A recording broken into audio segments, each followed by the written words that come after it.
गुड़हल के पौधे में फूल नहीं आ रहे हैं या कलियां खिलने से पहले ही गिर जा रही हैं या फिर पौधे में इंसेक्ट की प्रॉब्लम बहुत ज़्यादा हो गई है, तो इन सभी प्रॉब्लम्स का सॉल्यूशन लेके आज मैं आई हूँ। ये वीडियो आपकी सारी प्रॉब्लम को दूर कर देगा। तो चलिए फिर देरी ना करते हुए वीडियो को स्टार्ट करते हैं। हेलो एवरीवन, कैसे हैं आप सब लोग। लव फॉर गार्डनिंग में आप लोगों का बहुत बहुत स्वागत है। गुड़हल के पौधे को प्रॉपर धूप चाहिए, उसके बाद ही उसमें अच्छे से फूल आते हैं।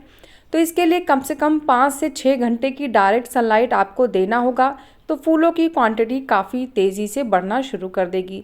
साथ ही साथ अगर जो फूल सूख जा रहे हैं उनको अगर आप रिमूव नहीं करते हैं तो ये भी आगे आने वाली कलियों में बाधा उत्पन्न करती है, फिर पौधे को अच्छे से ग्रो करने नहीं देती, क्योंकि ये सीड बनाना शुरू कर देती है और प्लांट सारी एनर्जी सीड बनाने में खर्च कर देता है। फिर हमारे दिए हुए किसी भी फर्टिलाइज़र का कलियों पे फूलों पे कोई इफ़ेक्ट नहीं आएगा। तो इसलिए हमेशा सूखे हुए फूलों को हटाते रहें। किस तरीके से हटाना है वो भी आगे मैं वीडियो में आपको बताऊंगी। आप देख सकते हैं इस समय प्लांट में बहुत ज़्यादा फूल आए हुए हैं और कलियां भी काफ़ी हैं, लेकिन हमेशा खाद देते रहना होगा, क्योंकि जो गुड़हल का पौधा होता है वो हैवी फीडर प्लांट होता है। इंसेक्ट बहुत लगते हैं इसमें, तो इंसेक्ट से प्रोटेक्शन के लिए मैंने यहाँ पे लगभग 5 से 6 बूंद कमांडो इंसेक्टिसाइड की ली हैं। उसके बाद मैंने यहाँ पे 2 ग्राम फंगिसाइड का इस्तेमाल किया है। तो मैंने साफ फंगिसाइड लिया है, अगर आपके पास कोई और फंगिसाइड है तो आप उसका भी इस्तेमाल कर सकते हैं। ये जो दोनों का कॉम्बिनेशन होता है ना, इससे प्लांट में ढीठ से ढीठ कीड़े भी दूर हो जाते हैं। इस स्प्रे को करने का एक तरीका है वो मैं आपको बताती हूँ। तो जैसे आज आपने इंसेक्टिसाइड स्प्रे किया प्लांट पे, फिर आप 2 दिन तक कोई भी उसके ऊपर पानी नहीं डालेंगे। अगर आपको पानी पौधे को देना है तो आप मिट्टी में ही दीजिएगा। फिर 2 दिन बाद हम फिर से यही क्वांटिटी पानी में डालेंगे और फिर से स्प्रे करेंगे और फिर 2 दिन का ब्रेक देंगे। लेकिन उस बीच में हमें पत्तों पे, स्टेम्स पे पानी नहीं डालना है, सिर्फ इंसेक्टिसाइड का ही स्प्रे करते रहना है। ऐसे अगर आप रेगुलर करेंगे तो 2 से 3 बार में ही आपको बहुत अच्छा रिजल्ट मिलेगा।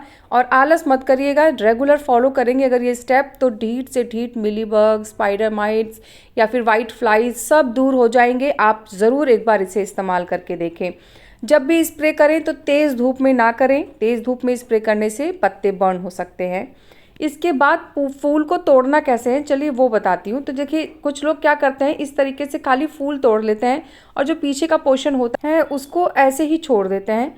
तो हमें क्या करना है, उसको नीचे जहाँ से वो पतली स्टेम आई है फूल की, हमें उसे वहाँ से कट करना है।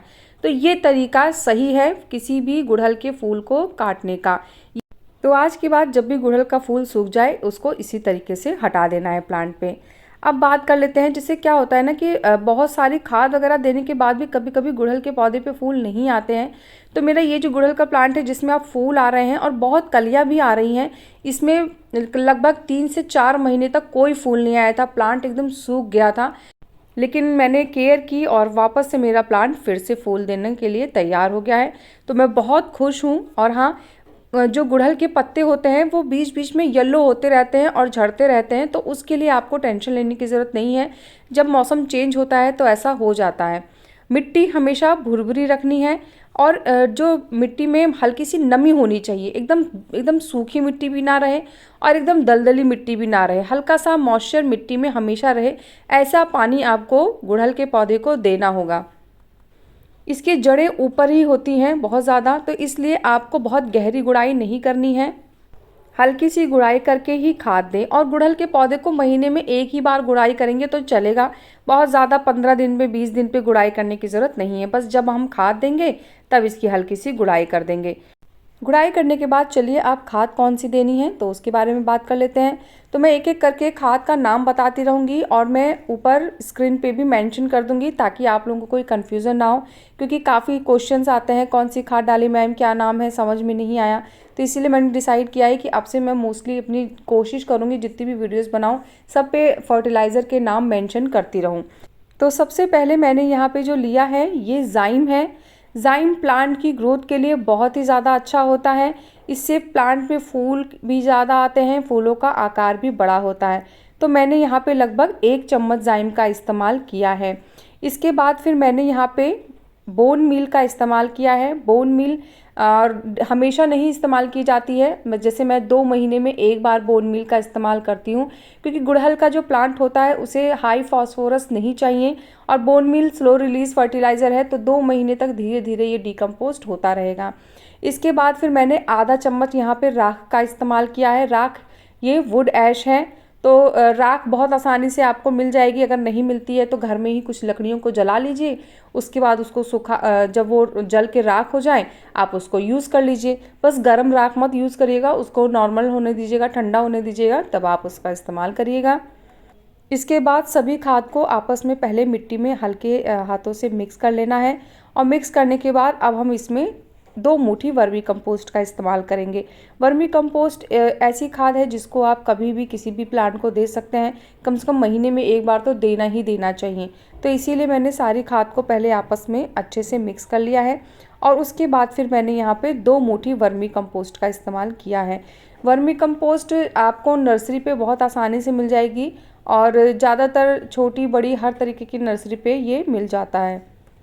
अगर आपको गोबर की खाद मिल जाए तो ये और अच्छी बात है, लेकिन गोबर की खाद जल्दी मिलती नहीं है, और कम से कम साल से 1.5 साल पुरानी होनी चाहिए गोबर की खाद, तो ही आप उसका इस्तेमाल करें। तो देखिए मैंने सारी खाद प्लांट को दे दी है। ये सभी खाद जो मैंने आपको बताई है ये महीने में एक ही बार देनी है, और इतना हमारे प्लांट के लिए सफिशियंट होगा। खाद देने के बाद हमेशा प्लांट को पानी ज़रूर दें, इसे कभी भी ना भूलें। तो मैंने भी अपने प्लांट को खाद देने के बाद पानी दे दिया है। इतना ही पानी देना है कि पानी ड्रेनेज होल से बाहर ना जाए, बस मिट्टी अच्छे से पानी को सोख ले।